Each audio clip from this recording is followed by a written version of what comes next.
So hello everybody and welcome to, this is our 6th conversations on decoloniality and fashion. So we are really excited to be together again and that you've come to join us again in what is going to be another really interesting dialogue. So my name is Erica de Huev, and together with Angela Jansen and Shana Gonzalez, we'll be convening today's conversations. And the aim of these conversations, as we've said before, is really to experiment with alternate knowledge practices through communal and conversational and interdisciplinary engagement. So today, again, is quite a rich interdisciplinary conversation that we'll be sharing. So 6 months ago, we started this journey. So we're really grateful for many of you and your active participation and commitment to be with us again tonight. So again, just to remind ourselves that we're respectful of each other's feelings and opinions and learning, and also most importantly of our collective and individual unlearnings. And we know that miscommunications and misunderstandings can happen, but we also welcome compassion, empathy, and consideration, and we welcome your voices. So as we've done before, we're going to start with a 30-minute conversation that's recorded, 30-minute sort of breakout sessions where we really sort of explore the topics a little further, and then the final 30 minutes where we come back and we can really just engage in further questions and conversations. Just one thing, that next month, August, we won't be having a conversation. So we'll take a 1 month break, and then we'll be back in the first Saturday of September. So today, we're really very excited to have Jean Casimir with us today. And he will be reflecting on the founding article by Peruvian sociologist Aníbal Quintana. So Jean Casimir is a leading scholar of Haitian history and culture. He's a professor at the Faculty of Human Sciences of the University of Haiti, where he teaches on Haitian and Caribbean culture and society. He received his formal doctoral training in sociology and anthropology at UNAM, with a particular focus on studies of social change and development. Jean has held research and teaching positions in the Congo, in Brazil, in Mexico. He's also held various posts with the United Nations, and has served as Haiti's ambassador to the United States.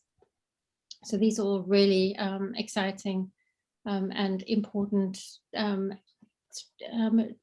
expansion of the conversation that we're starting. So I'm going to hand you over back to Angela as she's down at her desk. And Angela, I think, has prepared just an initial introduction to today's session, and over to you, Angela. Thank you, Erica. I'm so sorry, but it's 10 o'clock at night here, but unfortunately my 6-year-old refuses to go to sleep. So I hope he will behave and that I can focus on this conversation. So my apologies for having to quickly pop out. Yes, thank you so much, Erica. And thank you so much, Jean Casimir. But also we have Fabricio with us today, who has been participating in the conversations before, but he will also be joining me in asking a question to Jean. But first of all, indeed, thank you, Erica. I would really like to invite Jean. So Jean Casimir is part of the faculty of the Decolonial Summer School, which is actually now currently taking place. So it's a 10-day ongoing conversation on decoloniality. And so it's a conversation that has been taking place for, I think, 12 or 13 years now. And so I would just like to invite Jean, if he would be willing with us to reflect a little bit on how you create such a community, and in this case then an online community, where we really can unlearn how we have learned to create knowledge, as in reading books, listening to experts, and how we can engage with, I'm not going to say an alternative way of knowledge, because I almost feel that's how it used to be, right? Through the communal, through conversation. So if you could just, Jean, share a little bit of your experience with us in how you create spaces of knowledge formulation. Okay, thank you very much. And let me tell you all how pleased I am to be in such a diverse setting, and not yet to speak about what I do not know about. No, but for the time being, Angela fortunately gave me the chance of saying a few words about the Decolonial School. As you may know, we started in Middelburg at the one of the dependents of the Utrecht University. No, it's a group of friends. No, well, we ended up being friends. We started a deconversation. Normally, we have only 20 to 20, maximum 25 students. And everything was going wonderful. And we meet together. We spend nearly 3 weeks together discussing and exchanging ideas openly, and from the most diverse region of the world, and also from the most diverse disciplines, no? Because actually we do not trust, we do not believe in disciplines. So we exchange, we disagree, we re-agree, and we keep building up the corpus of ideas, the collective around decoloniality. Now with COVID and all the difficulties, we move to an online meeting. And that is a whole different experience. That is our second experience.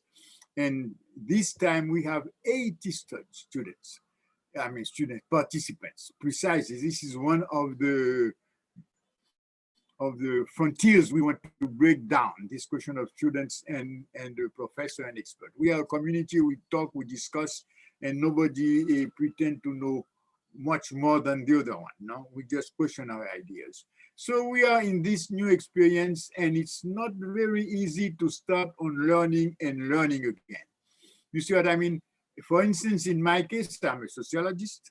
No, my friends are philosophers or feminists, artists, performers. Everybody get together and we put the idea, we put the question, and we work together. This is very difficult, but we have to give time to time. No, and what is good is that up to now we meet every year, so we can correct. We go slowly, creating this body of ideas.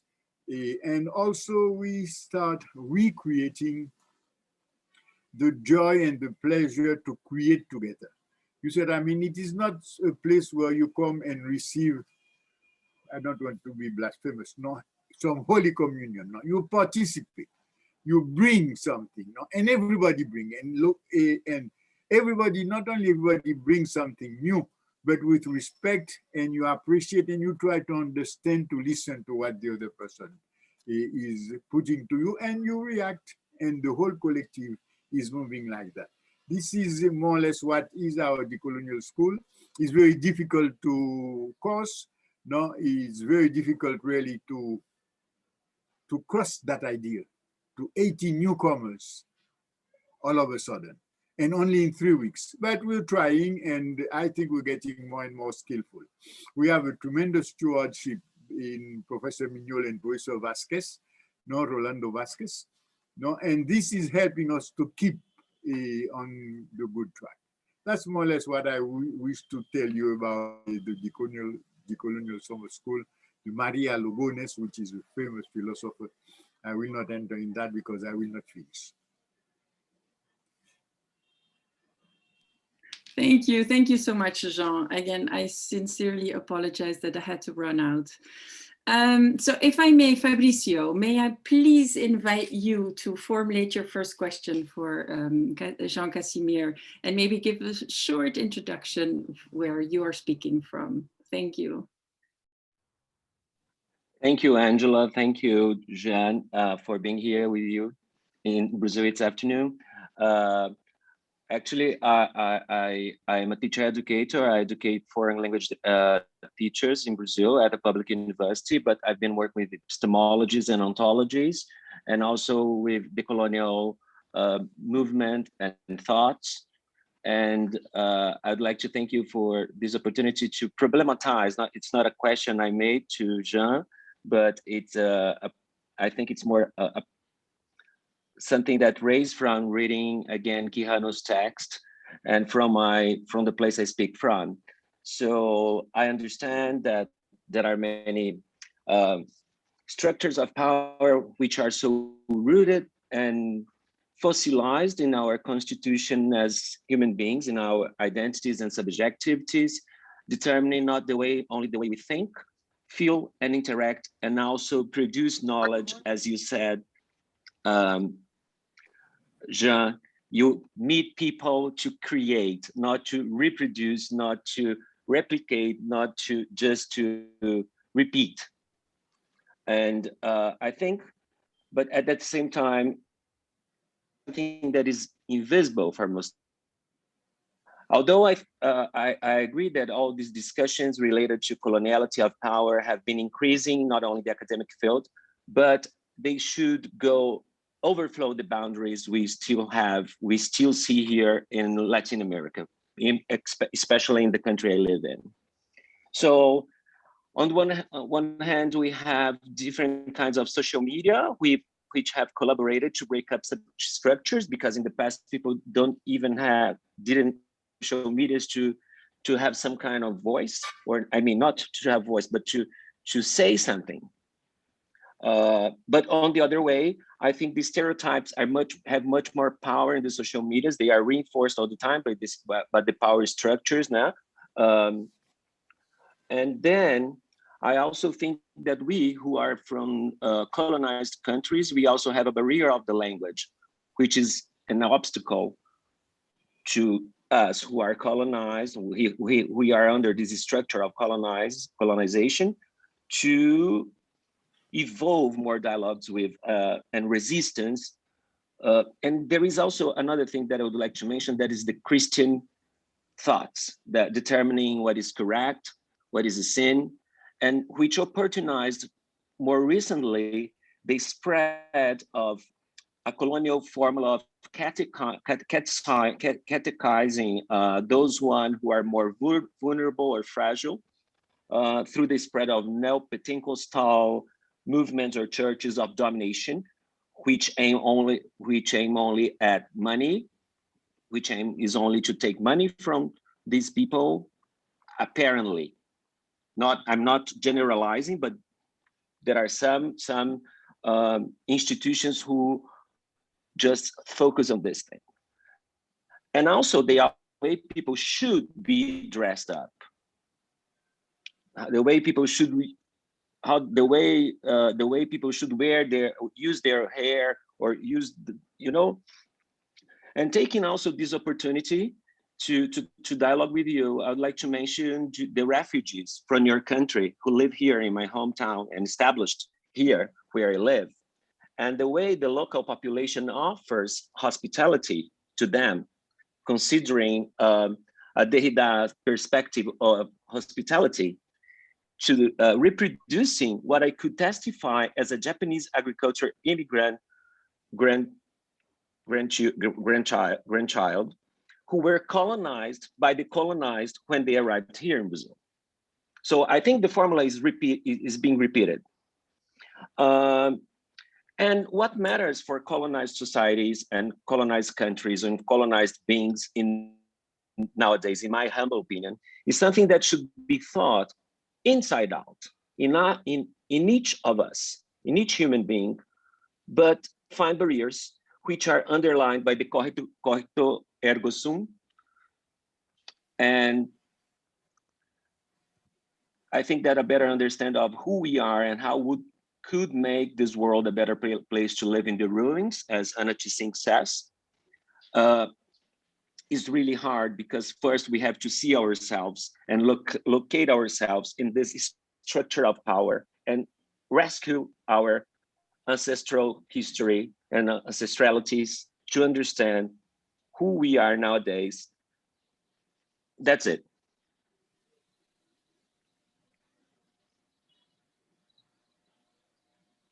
Angela? Thank you, Fabrizio. Yes, I'll let Jean respond. Please, Jean. Well, actually, following on what you said, Fabrizio, it appears to me that the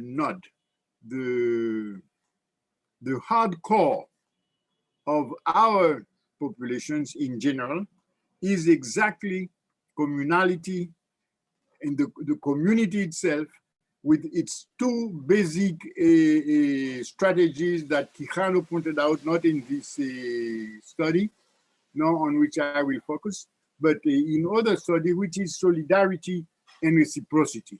And this is the basis. What happened is that the media and the dominant system wish to push you in a very, very different direction, where the individual, no, the separate individual, the separate subject, the subject separate from its object, no, is the main actor, no, and we will focus on Quijano to see how this really handcuffs us. The point is that if you take this route proposed by the dominant structure, no, you end up toward democracy as they defined it, no, you end up toward counting people and making of the rights of the individual the basics of society, while our normal history shows us that the basics is not the right of the individuals, it's the right of the community. Because when we came here as oppressed, no, we start by creating a community. And in the case of the history of Haiti, no, it's very remarkable because the first to create that community is those they would call les frères de la côte, the brotherhood of the coast, which was the pirate, the prostitutes, the Jews, the Muslims, all those marginals running from the modern society coming up.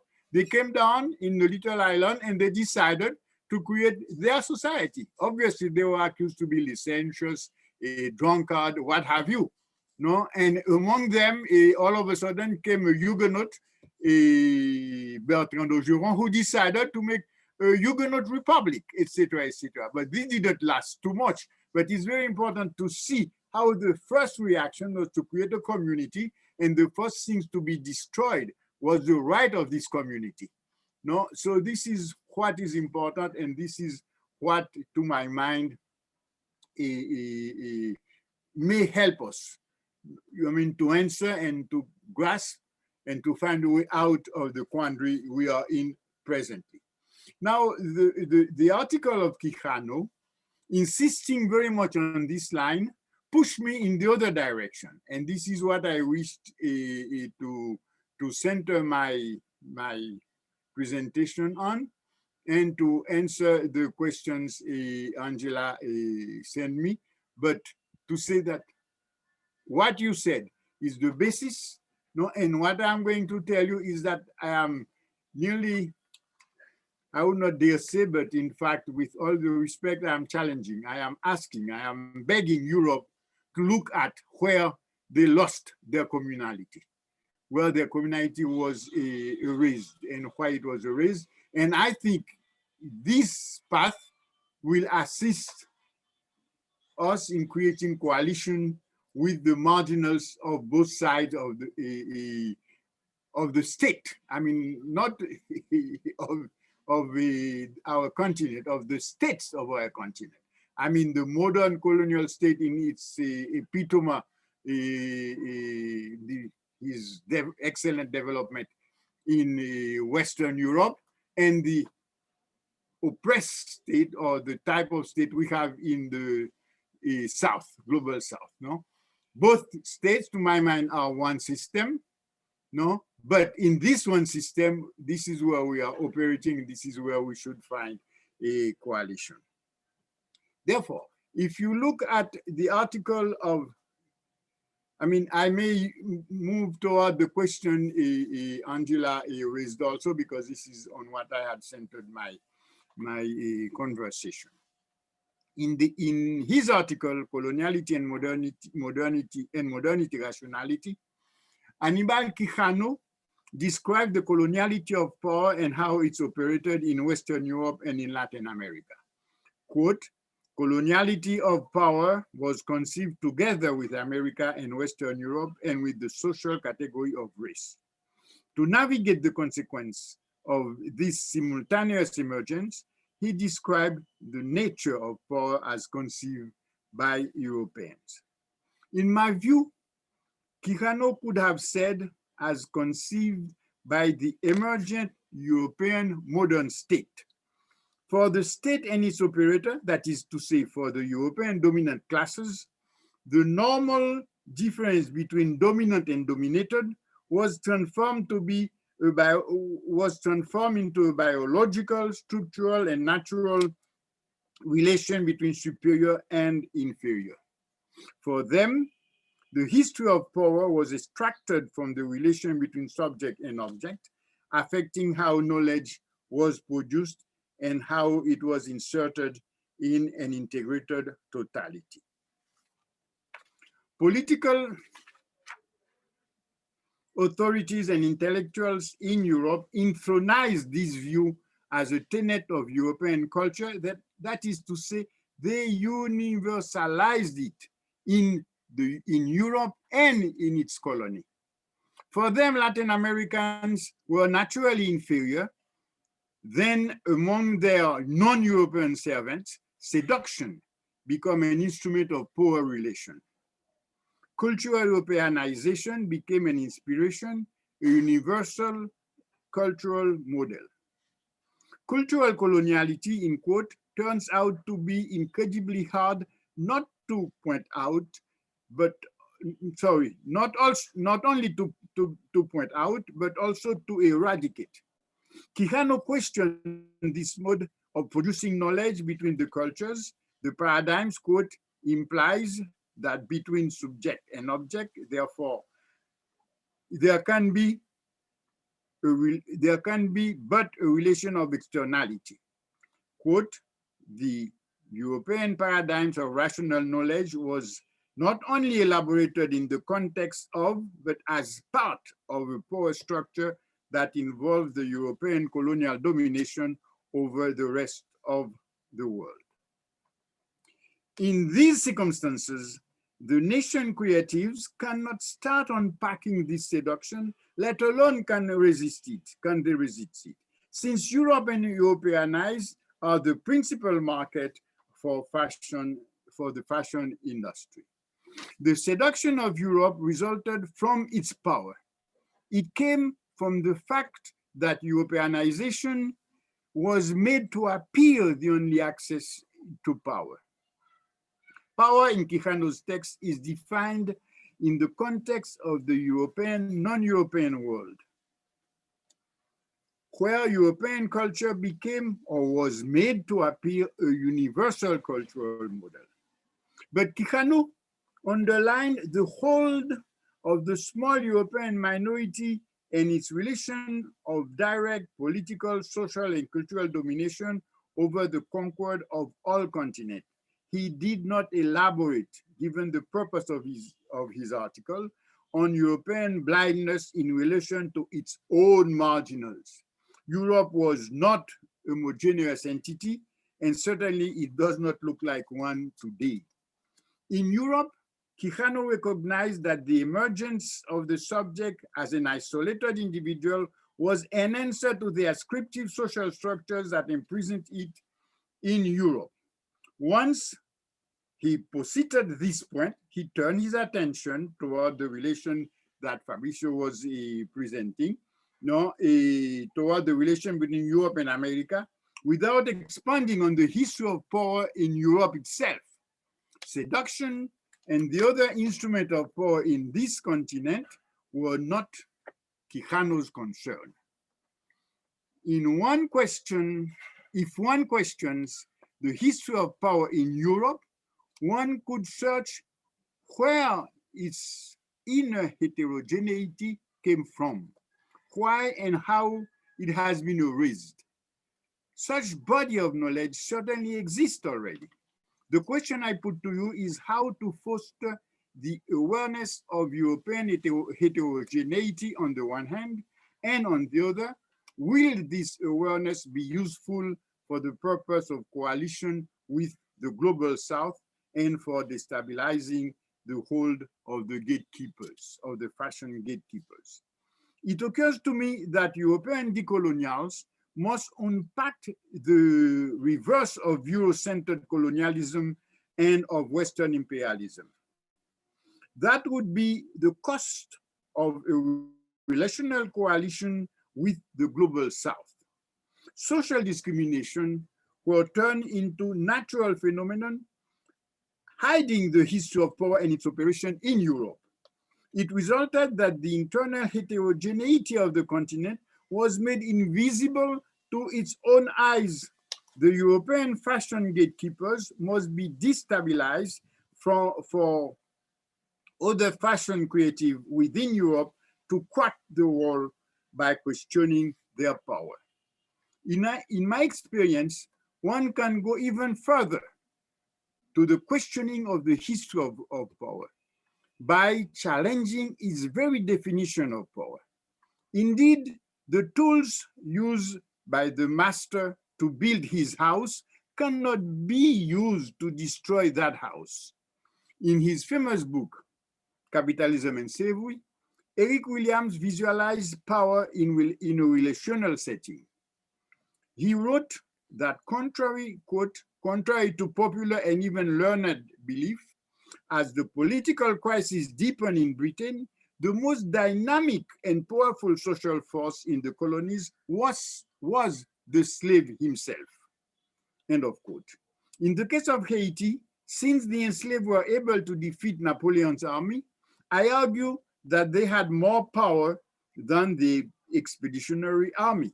Therefore, power, political or otherwise, can and must be defined relationally and not in a dualistic vision of reality. While the European modern state were consolidating themselves with the resources plundered from America, granted, but they were at the same time homogenizing their population. The erasure of Abya-Yala, Latin America, allows Europe to imagine itself as a subject. That is to say, to consider irrelevant and unnecessary its own heterogeneity. The relational formation that constituted its emerging subjectivity. Europe erased how it created the image of its homogeneity, how it became colonizer, a subject of Latin America, an object. The heterogeneity of Europe is obvious in the history of the official languages and in its distinction between dialects and languages. People in America still imagine that Spain always spoke Spanish, France always spoke French, UK always spoke English, as well as Germany or Italy. It seems that they speak German and Italian. And go and look at closely today, you will find those quote unquote dialects so useful and important. So the question then is how to resuscitate the internal erasure the European state implemented while they were building their imperial power.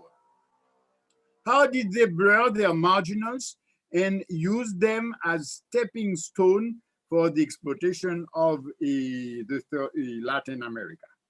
Quijano noted that 60 million persons were killed in 50 years in America. But how many Muslims, Jews, Roma, Huguenots, Calvinists, Lutherans were killed in Europe in the 15th, 16th, and 17th century? Let us think of the victims of the famine and pest in Europe. While European imperialism was occupying territories in all continents, its migrants were not going on cruise ships. Power of Europe enhanced itself by erasing or muting its relationality. Is it possible to reactivate it? To reactivate such relationality between the communal and the state? The article of Quijano, after showing the root of the problem, focuses on the relation of Europe with Abya-Yala and the colonized country. It will be helpful if the European also address the problem in Europe, the erasure of its own heterogeneity, facilitated indeed by the shrinking down of extra resources appropriated in the colonies. But the modern state in this process destroyed many traditions, fashions among them within Europe, by centralizing the administration and its main institution. Europeans deprive their own provincial cultural expression of legitimacy and recognition in the global cultural national order by confining them not to a category of exotic, but to traditional, dépassé, démodé. I don't know exactly the corresponding words in English. I'm suggesting that the memory of this destruction should ease coalition with fashion creatives all over the world and isolate more and more the gatekeepers, increasing their vulnerability. One may wish to look at what happened in the furniture industry with the antiques. Now, if the erasure within the West cannot be countered, I do not see how to make Europeans aware that external erasure could not possibly be profitable to their victims. European and fashion designers in Europe are the only one that can that can assess whether these suggestions are reasonable or whether they have any chance to disrupt the ongoing dynamics. This is how I would respond to the question that were put to me. Wow, thank you. Thank you so much, Jean. So usually this would be the moment when we go into breakout rooms, but we were wondering, since we are a relatively small group, could we kind of like feel the temperature? Would people